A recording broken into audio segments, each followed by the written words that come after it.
Oh, hey, there you are.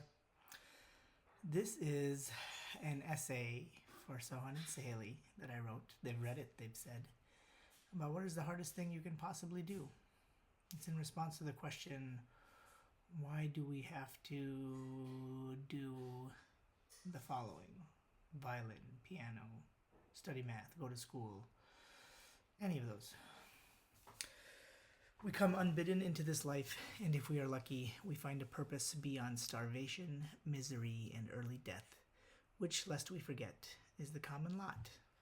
Abraham Verghese, Cutting for Stone. Unless there's a major catastrophe, you kids are going to be set for life.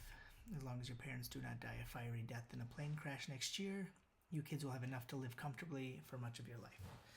There are a lot of what ifs in this scenario. You won't be able to buy an airplane and travel around the world with your inheritance, but you can have a roof over your head and have food. And it will be enough for you and a small family, but if you have 13 children, that may not be enough. This is the privilege you have. Life is not fair, and you are on the unfair side of that. You have more than 95% of people in the United States, and more than 99% of people in the whole world. Privilege sometimes is used as a dirty word. Other people may say it to you to make you feel bad. Privilege is lucky. You guys are lucky. Think of the things you have: parents, grandparents, fun neighbors, friends, large, helpful tribe, house, cars, bicycles, hoverboards, iPads. You were born in the United States. That alone is an incredible privilege given to you by the good decisions and fortunes of people like your grandparents who came to Michigan. Life is not fair, and you guys have more than most people. You guys have privilege, and you guys are lucky. It isn't something to feel bad about or feel guilty about, but it is something you should be grateful for. Be thankful for the things you have. This is one of our family's core values. We are grateful.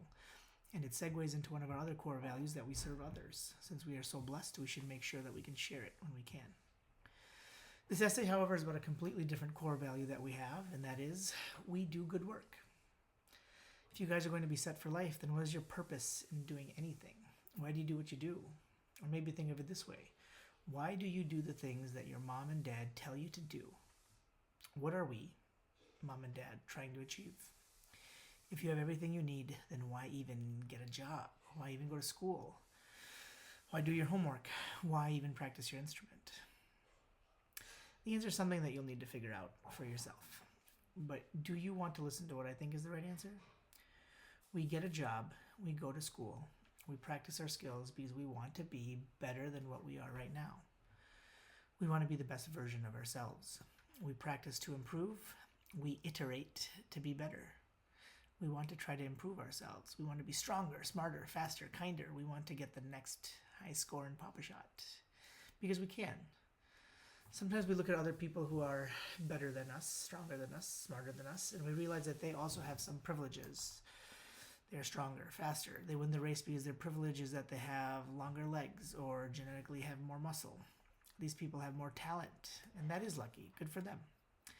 Instead of thinking that it is not fair, think to yourself, what goals can I reach? What work do I have to put in to reach that level of excellence? Because here's the truth of life. Obsession always beats talent.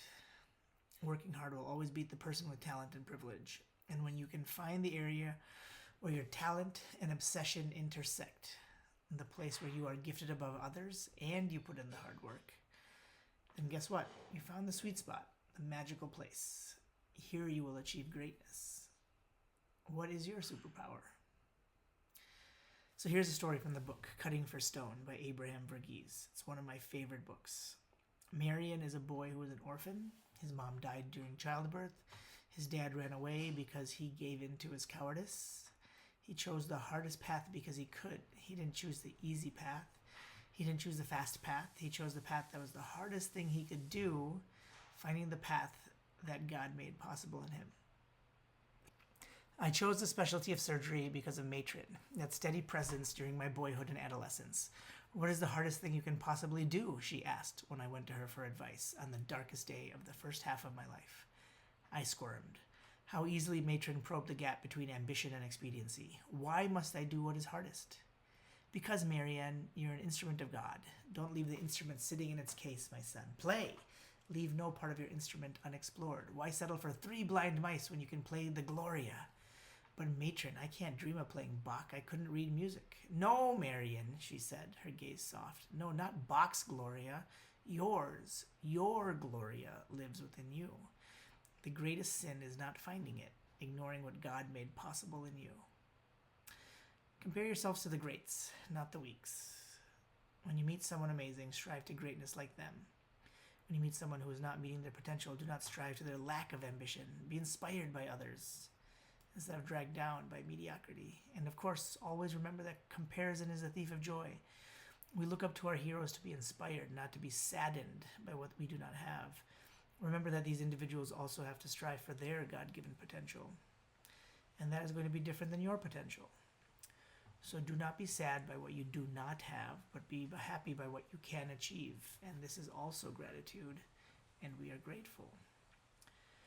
And this also reminds me of an idea that a lot of motivational people talk about, that when you die, you can go to heaven if you are good and go to hell if you are bad. Hell sometimes is this fiery place full of pain and torture. You have to suffer forever for being a bad person. But hell doesn't have to mean physical torture and pain. It doesn't have to just hurt your body. Hell can also be meeting yourself. So picture yourself meeting a copy or a clone of yourself, except that this person, this clone, is someone who is stronger and smarter and nicer than you are, meaning the person you could have become, the person you could have been if you read more books, or who learned to speak another language, or exercised more, or meditated each morning. Hell is realizing that you could have been better, that you could have been great, but you didn't. We do good work. We try our hardest, not some of the time, but all of the time. A lot of grandpas like to say, the way you do anything is the way you do everything. This means that even if you are destined to be the CEO of the best company in the world one day, that means you can still do a good job of working as a pizza maker at Little Caesars when you are in high school. We practice our violin even when we don't want to. We wake up early and go to the swim meet even when we could have been watching YouTube on the iPad. Because we are lucky, and we will use that privilege to make ourselves into the best version of ourselves. Heaven is reaching your potential. And don't you want to see what that looks like?